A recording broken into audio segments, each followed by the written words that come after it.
Have you ever wondered what positive thinking really is? It's not about being happy all the time. It's about approaching the unpleasantness in a more positive and productive way. Positive thinking, in its true sense, is much more than just being happy or displaying an upbeat attitude. It's about having an optimistic outlook on life and making the most out of every situation, even the less pleasant ones. So, why is positive thinking so important? Well, the benefits are far-reaching and can have a profound impact on our health, relationships, and overall well-being. Numerous studies have shown that being an optimist can lead to better health and longevity.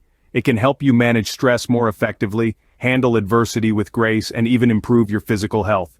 Yes, your thoughts can indeed influence your body, but it doesn't stop there. Positive thinking can also help you in your personal and professional life. It can open doors to new opportunities, foster better relationships, and lead to greater success.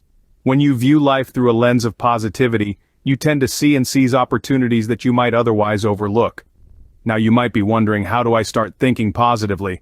Well, the first step towards positive thinking is understanding and acknowledging that it's a journey.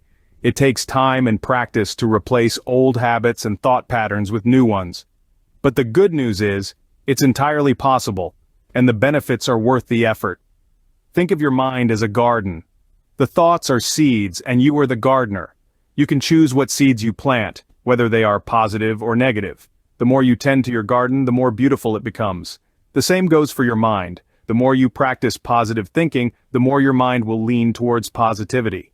Positive thinking starts with self-talk, the endless stream of unspoken thoughts that run through your head every day. This internal chatter is a reflection of your subconscious beliefs and attitudes.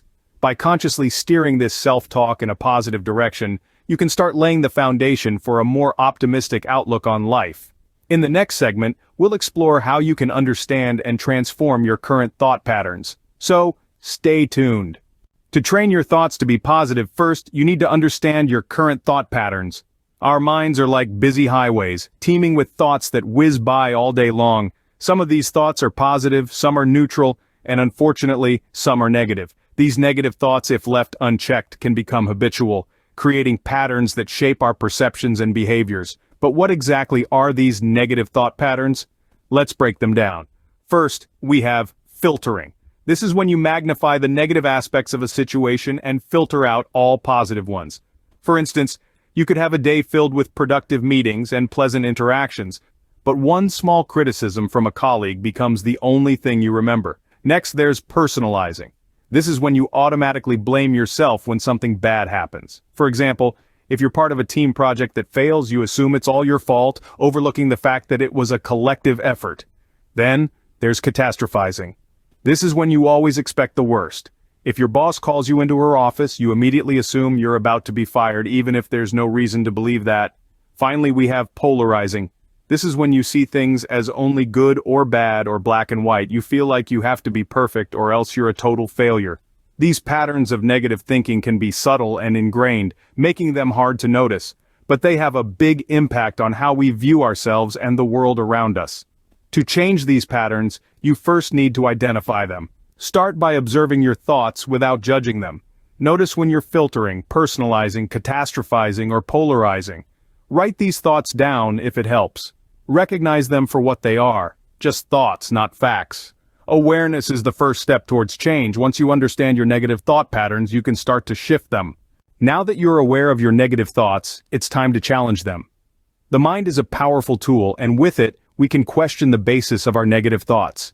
Ask yourself, is there solid evidence to support this thought? Often you'll find that most of your negative thoughts are based on assumptions and not on concrete facts. Don't let your mind jump to conclusions. Slow down and examine the evidence. Next, consider the alternatives. Is there another way to view the situation? Perhaps you're focusing on the negatives and ignoring the positives. For instance, you might think, I'm bad at public speaking, but is that entirely true? Maybe you're good at preparing presentations, or you're knowledgeable about your topic. Recognizing your strengths can help balance out the negatives. Then, examine the worst-case scenario. What's the absolute worst thing that could happen? Often, our fears blow things out of proportion. By considering the worst-case scenario, we can gain perspective and realize that even if the worst happens, we can handle it. And more often than not, the worst-case scenario is far from reality. Another strategy is to consider the impact of your negative thought. Is it helpful or harmful? Does it inspire you to improve, or does it drag you down? If your negative thought isn't serving you, it's time to let it go. Finally, challenge the validity of your negative thoughts. Are they based on facts or feelings? Remember, just because you feel a certain way doesn't make it true. Feelings are temporary and can be influenced by various factors like stress, fatigue, and even hunger. So don't let your feelings dictate your thoughts. Remember, challenging negative thoughts is not about denying or suppressing them. It's about acknowledging them, understanding them, and then changing them. It's about turning "I can't" into "how can I?"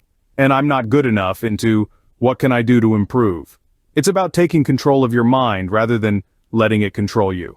Remember, it's not about eliminating negative thoughts. It's about challenging and changing them.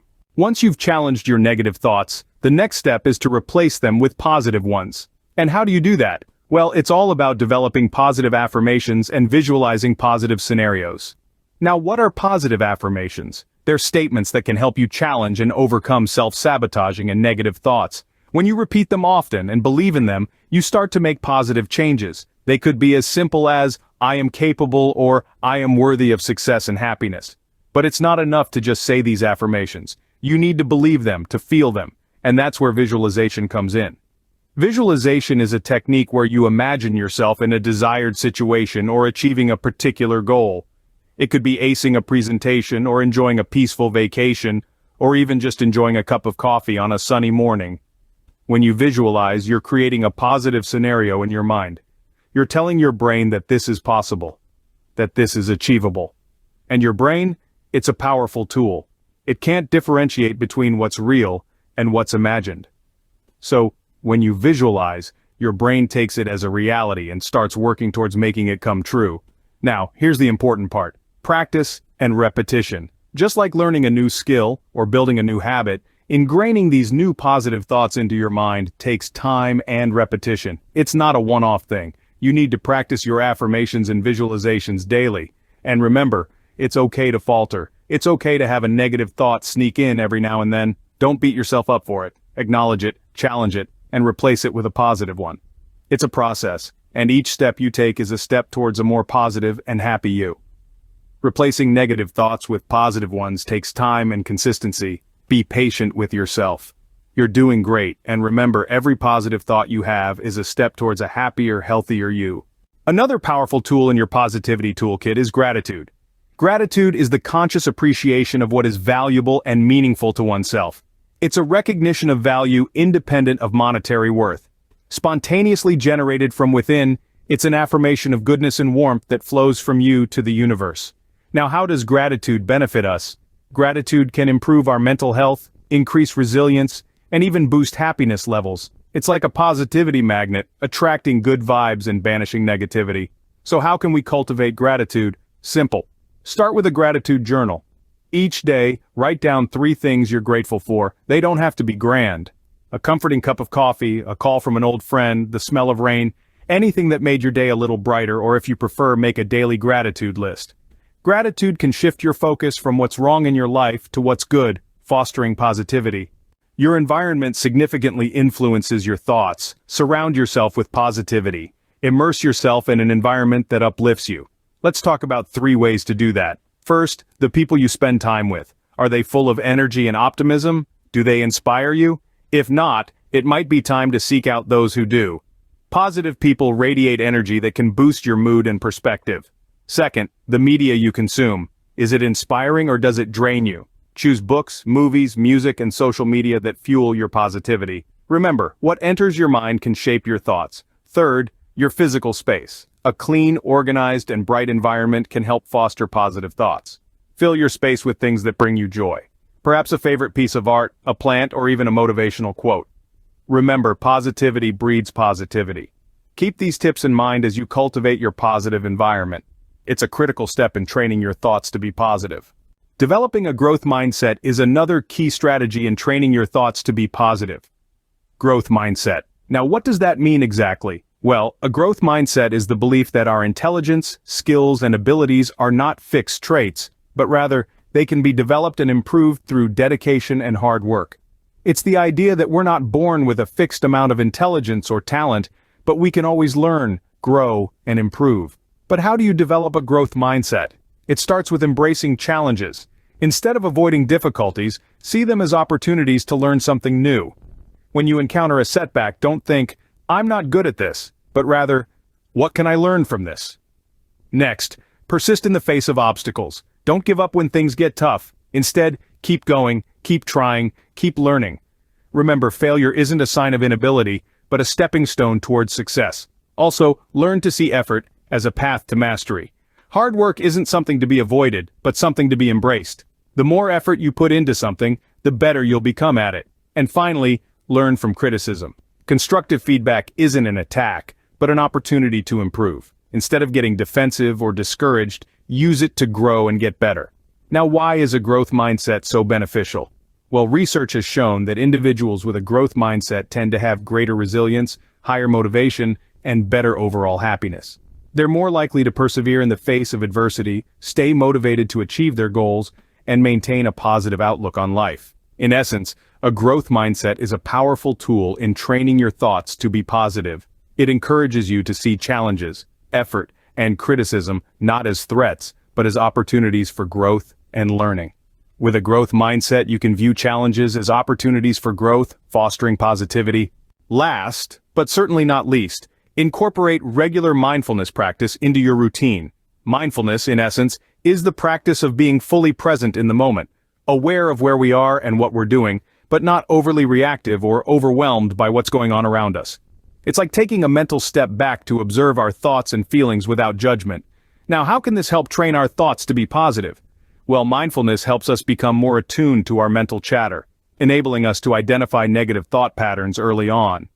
From there, we can consciously choose to shift our focus to more positive thoughts. Simple exercises like mindful breathing or mindful walking can be a great starting point. By focusing on your breath or the sensation of your feet touching the ground, you can anchor your mind in the present moment, effectively reducing the space for negative thinking. Mindfulness helps you stay present and focused, reducing negative thinking. Now that you have the tools, it's time to set some positive goals. Setting goals is a fundamental step towards achieving positivity. It provides direction, boosts motivation, and gives us a clear focus. But not all goals are created equal. To ensure that our goals lead us towards positivity, they have to be SMART, specific, measurable, achievable, relevant, and time-bound. Let's start with the first element, specific. A vague goal like, "I want to be happier," isn't going to cut it. Instead, make it more specific. For instance, "I want to spend 15 minutes each day practicing mindfulness to boost my happiness." Next, we have measurable. How can you track your progress if you can't measure it? Continuing with our example, 15 minutes a day is a measurable amount of time. As you progress, you might even increase that time. Thirdly, goals must be achievable. Don't set yourself up for failure with unrealistic goals. If you've never practiced mindfulness before, 15 minutes a day is a good starting point. Remember, you can always adjust your goals as you progress. Relevance is the fourth element. Ensure your goal aligns with your broader life objectives. If you're aiming for overall positivity, a goal centered around mindfulness is indeed relevant. Lastly, goals should be time-bound. This creates a sense of urgency and prompts action, so decide when you'll start and when you aim to achieve your goal.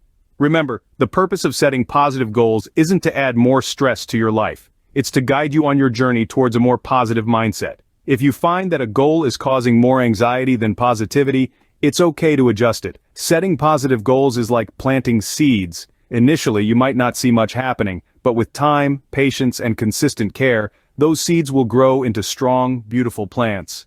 And likewise, with time, patience, and consistent effort, your positive goals will lead to a more positive mindset. Remember, small steps lead to big changes. Start setting your positive goals today.